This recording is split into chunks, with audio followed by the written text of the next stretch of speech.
A man took a female doctor hostage and forced her into the operating room, leaving the doctors performing surgery pale with fear. The man threatened everyone to stop the surgery or he would kill the female doctor.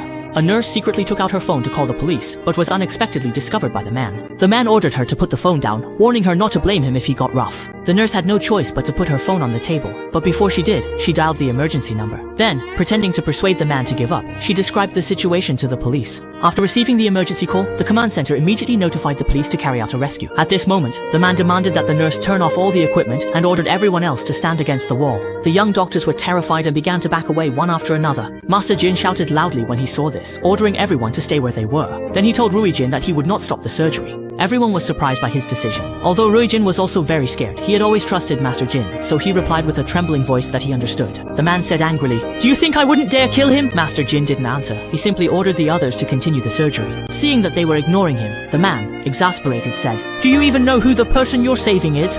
At that time, my wife was even pregnant with our second child, and my daughter was only 10 years old. Do you know how long that bastard was sentenced for? Because it was his first offense, he was only sentenced to 3 years. Later, due to good behavior, he was released 2 years early. Do you think that's reasonable?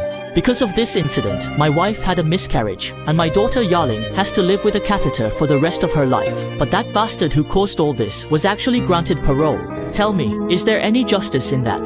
Everyone present was deeply shocked. They hadn't expected the man's experience to be so tragic. Master Jin said, "I understand how you feel. You can deal with him however you want, but you have to wait until I finish the surgery, because right now, he is my patient." Master Jin ordered the operation. Seeing this, the man was distraught. He waved his sickle, ready to strike, but his kind nature prevented harm. In the end, he agreed to half an hour.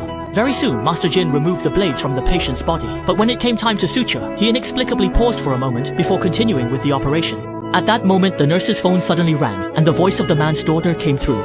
Hearing his daughter's voice, the man couldn't help but break down in tears. At this point, the patient's surgery was also completed. Master Jin told the man that the patient's spinal nerves had been damaged, and even if he woke up, he would inevitably be paralyzed for life. If you become a murderer for the sake of this scum, you'll miss out on all the time watching your daughter grow up. Now that we've fulfilled our duty as doctors, you can do whatever you want.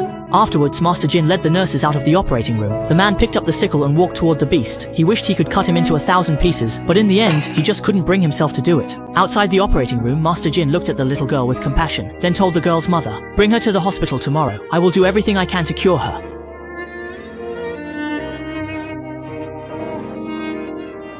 That night, Master Jin stood by the beast's bedside and said meaningfully, Subscribe to the channel for the next video.